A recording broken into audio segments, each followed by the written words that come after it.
Number 9. What kind of a maniac keeps the largest land carnivore on Earth as a pet? Canadian bear trainer Mark Dumas I, found an unlikely friend in Agee, an 800-pound female polar bear. Every morning, this dynamic duo would wake up and swim together. There's nothing quite like playing with the Arctic's apex predator to really wake you up in the morning. Works way better than coffee. Whenever they got tired, the two would take a nap in Agee's enclosure. Mark was obviously Little Spoon. Sometimes, for a bit of extra fun, Mark would get Agee to wrap her jaws around his neck. Totally normal. Mark claims that there's nothing to worry about. According to Mark, his years of bear training has allowed him to read the polar bear's behavior. He says that this is the reason that he's safe around her. That being said, Mark is fully aware of how easily he could turn from a happy friend to a happy meal. He told a media outlet that, quote, "Agee is the boss, and it's her rules that count," end quote. Number 8. Alligators have one of the strongest bite forces on the planet. So why not keep one in your house? Florida's own Mary Thorne shared her home with a 6.5-foot, 200-pound alligator named Rambo.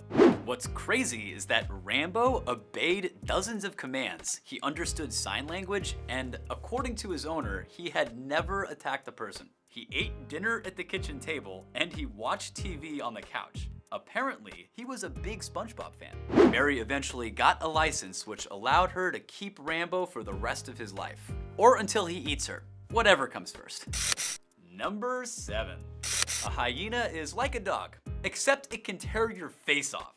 Clearly bored by mainstream pets, Miami Beach's own Brian Hahn went with a more unconventional choice for an animal companion. He set his sights on a spotted hyena, which is a vicious South African animal with a sharp killer instinct and a bite that can break bone. Now, over in Africa, it's a lot more common to have a hyena as a pet, but they're much harder to come by in South Florida. But Brian was able to find an animal broker on the internet who sold him a baby hyena for $5,000. By the way, can we agree that the internet has gotten way out of hand? This guy postmated a hyena. But here's where the story takes a weird turn. Brian didn't have the money to cover the entire cost, and he had 2 weeks to come up with the rest. So he did what anyone in a jam would do. He stripped at a nightclub in Fort Lauderdale until he had enough money to cover the pet. It's your classic man wants hyena, but man can't afford hyena, so man strips to get hyena story. It's a tale as old as time. Soon Brian and the 6-week-old hyena, who he named Jake, were living together in his 1-bedroom apartment in Miami Beach. If you're wondering if having a hyena for a roommate is legal, let me settle that for you. No, it isn't. At first, Brian fed Jake baby formula, and eventually he upgraded to raw chicken. He would wrestle the animal every day and bite its ear to establish dominance. Before long, Jake the hyena was pushing 100 pounds, and keeping him in the small apartment became impossible. So unfortunately for these besties, Brian had to find a foundation that would adopt Jake. But getting him there was no picnic. Jake broke his owner's arm as he was trying to get him into the cage. Classic Jake. Number 6. It feels like there's some unwritten rule that in boxing, once you become champ, you have to get a tiger. Mike Tyson owned 3 over the course of his life, which means that the plot of The Hangover was actually surprisingly true to life. Iron Mike used to be an unstoppable force in the ring. He had a right hook that would send top heavyweights to the mat quicker than you can say concussion. But he should count himself lucky that one of his tigers never decided that they wanted a shot at the champ, because you know that they'd bite off a whole lot more than just his ear. And the fascination for pet tigers goes beyond just kings of the ring. The Roman Emperor Nero was once so impressed by a tiger's ferociousness in the gladiator arena that he decided to take it home as a pet. The tiger's name was Phoebe, and Nero hooked it up with a lavish golden cage right on the palace grounds. Nero loved his tiger so much that she was allowed to eat at his table. And Nero is infamous for being a particularly horrible person. He would sometimes give Phoebe extra special treats. If someone crossed or even just annoyed Nero, then he'd toss them to Phoebe for a nice after-dinner digestif. Weird fact, but back then, public death by beast was a very popular method for punishment because it maximized the suffering of the victim while entertaining the populace. Yikes. Good thing we have YouTube now. Pop quiz, hotshot. Do you know what was the first animal to be domesticated by mankind? See if you can guess the right answer in the comment section below, and stay tuned till later on in the video to see if you're correct. Number 5. For some people, size is all that matters. And if you want them big, you're not gonna settle for some teeny German Shepherd or some puny black stallion. If pure mass is your thing, then you've gotta go full elephant. Elephants are the largest land animals on the planet, and one town in Thailand has elephants like New York has pigeons. For many years, the Thai people of Banta Klang have opened their homes to these majestic creatures. This harmonious cohabitation is like something out of a Disney movie. At any given time, there are roughly 300 elephants around the village. The baby elephants play with human children, and the animals can roam freely in people's gardens. Some of the elephants are even trained to put on shows for tourists. The local elephant handlers consider these elephants as part of the family. One of the local sayings is, quote, "The elephant's happiness is the family's happiness," end quote. The local people and the elephants have had a long-standing relationship that goes back centuries. In the past, these creatures helped with logging and agriculture, but now they're mainly entertainers. Number 4. According to wildlife experts, hippos kill more people per year in Africa than any other creature on the continent. So naturally, it's gotta make a great pet. In the year 2000, devastating floods swept across South Africa. In the aftermath, park ranger Tony Joubert and his wife Shirley found a baby hippo in distress on a riverbank. Rather than take the animal to a zoo, they decided to keep the hippo on their property. As nice of a gesture as this sounds, they really didn't think it through. Hippos are enormous. They have giant jaws and can split a person in two like a cashew. Against all odds, the couple made it work. They named the hippo Jessica, and she was treated like any other member of the family.